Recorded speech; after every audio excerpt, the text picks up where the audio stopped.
Hello, this is Dr. Twyla Williams Damon, and if you are watching this video clip, you are probably one of my new doctoral students, and I am your dissertation chair.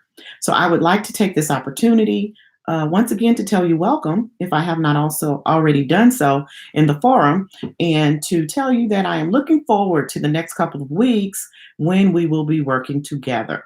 Okay, this first video I do over the gap is one that I do because I believe that every student, every doctoral student, has to have a clear understanding of what this is before you can move forward at all, especially when it comes to your writing. We're at the point now where you've had many courses and you are going to have to fine tune whatever your idea or your interest is at this point, and you are going to have to back whatever that is in research. One thing or two things that the gap is not is it is not a program evaluation. So if you're looking at something that's even remotely close to that, I can tell you now that is not a dissertation topic. If you have something that you're passionate about, sometimes you can turn that into a gap if you can back it. But oftentimes, just because we're passionate about something does not mean that it is a researchable topic. Another thing that we need to be aware of is that when we do dissertation research, we are not here to fix a problem. And too often, that is how we go into this journey, thinking that, we have an issue on our job or we've seen something happen to a certain demographic and we want to, make this change. And what you have to understand as a researcher is that you have a totally different um, positioning here. You are to research the topic, collect the data, analyze the data, and report it. And the chips fall where they may.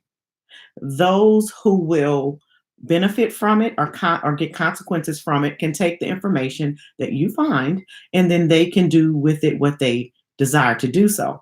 However, you are simply an instrument that will report that data. You will not solve a problem and you will not come up with solutions. That is not what we are doing here. We are conducting research. So when we're talking about this gap or this need in research, it is something that needs to be studied because the research or the current research out there is not addressing the topic sufficiently or in a manner for which that we may want to study it. Okay. So we need to think about this when we're doing it. We look for these gaps in several ways. One of the ways is that we go to data sources, we go to different areas of meaningful research, databases, journal articles, other dissertations, and we look and try to find those particular contents of those resources that are going to back the fact that we want to go forward with our perceived gap. Okay. Places within those resources, before I go any further, that I must say, when you are looking at a research resource, first of all, it needs to be within 2 to 3 years, 2 to 3 years for a gap resource. Now, I am not talking about a regular resource in the lit review. You have a 5-year window for those. But for a gap resource, you have a 2 to 3 year window. And that is a proactive measure so that by the time you finish, you are not dealing with a gap that's outdated. So I will say that one more time. A gap needs to be supported with resources that are only 2 to 3 years old. The more current, the better. And you say, well, Dr. Damon, how am I going to find what these articles are saying needs to be done?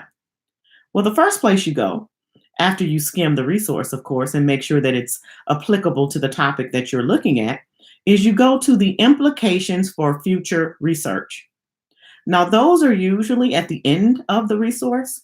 After they tell their findings, then they go on to say what they think as researchers should be done in the future. Bingo. They're telling you specifically what needs to be done, and it may be in alignment exactly with what you want to do. Another place to look is also in the limitations and delimitation section of a particular resource, because they're telling you, I limited these items in this study. However, you can do the study and not have those limitations. They can say, I delimited this study by certain characteristics. And again, you can come back and say, you know what? I'm not going to delimit or have these delimitations on this study. So therefore, I can do it in a unique way. Other ways of ascertaining whether you may have a gap is that you may do the same study, but maybe on a different demographic, a different geographic area, a different gender, a different race, a different level. For instance, you may have second grade teachers that have been studied in one particular endeavor, and you may want to deal with high school teachers on the same subject matter. So there's different ways to go about finding a gap in resources. And once you find those 3 to 5 resources, I don't know if I said that before, but you need 3 to 5 solid gap resources. These are not lit review resources, even though you can interweave them into that. They are gap resources. They support your gap. 3 to 5 resources within 2 to 3 year current span that support and can be synthesized, and we'll learn about synthesis later, into a proper gap statement. If you look at your resources on the course, I have given examples of what a gap statement should look like, okay? But you have to find the resources to back it in order to be able to complete that. So let's go back to us having these areas of interest that we have, and we want to make sure that we find these resources to support that particular gap. And if not, the resources will guide you to exactly what needs to be done. They will guide you. You may find that you have wanted to do one subject matter on a topic and find that that's actually not the gap. There's actually another gap that you didn't know was there, and then you can go along those lines. But you have to do this before you haphazardly begin your lit review, because you don't want to be stabbing in the dark looking at resources that are not going to support your gap, okay? So we need to get first things first. So when we're looking at the gap, we need to understand, is it a researchable topic that we're talking about, okay? Is it interesting to you? Probably. Is it interesting to others? Is there a need in the literature? And that's what you're going to be doing when you look up your lit review. If you actually can define a need, and if not, you have to find one, okay? Is it original? Has someone else done this? And if they have, what sets your study apart? Again, finding another way to maybe come at the same gap or problem through a different lens, as I mentioned before. Is it manageable? Can you manage the study within a reasonable amount of time? Because we do have time frames here in dissertation research. Some studies, such as ethnographic research, that can take years and years and years just collecting data. So you need to understand if you're able to manage or not the type of study that you want to do. Is it within the year range? You may find something that defines a need, but it's outdated. And I'm just going to tell you up front, you cannot use it, not for a gap resource. It has to be within the last 2 to 3 years. Has to be. Well, 1 to 3 years. You know, we had 2020 articles since I think July of last year. So within no older than 3 years for a gap resource. So anything older than that, do not look at it as far as a gap is concerned, because I want to prove it as a gap resource, okay? And in the next couple of weeks, you will have to demonstrate to me that you have 5 solid gap resources and highlight and show me where the actual gap is in the article, and I need to see the year. So we'll talk about that a little bit more in our first group meeting. So besides seeing if it's manageable and if it's within the year or range, year range that we have, is it within your competence? Okay. You cannot do a study that will analyze the psychoanalytical series or condition of people if you don't have that particular expertise. So you need to ensure that when you're studying something that it is within your area of competence, that you have the credentials to back the fact that you can study this particular pool of people or this particular population or subject matter. Okay, you need to think about that. And is it ethical? Some studies are just not ethically sound. So that's pretty easy to somewhat figure out. Other matters that we need to think about is the topic too broad? You know, if I'm saying I want to study teachers, okay, what about teachers? You know, or you just need to be a little bit more specific. Is your question too vague, or is the idea too abstract? We want to be concise, focused, solid, and to the point. What exactly does the research say needs to be done? Exactly what does it say? Okay. Sometimes topics aren't suited for scholarly research. Sometimes they're not. And I'll tell you if it is or not. Sometimes topics are just not doable. They're not doable within a reasonable amount of time. They're not doable because of the amount of money it would take to conduct the study. You know, there's different things that may prohibit you from doing a certain study. So you need to think about that.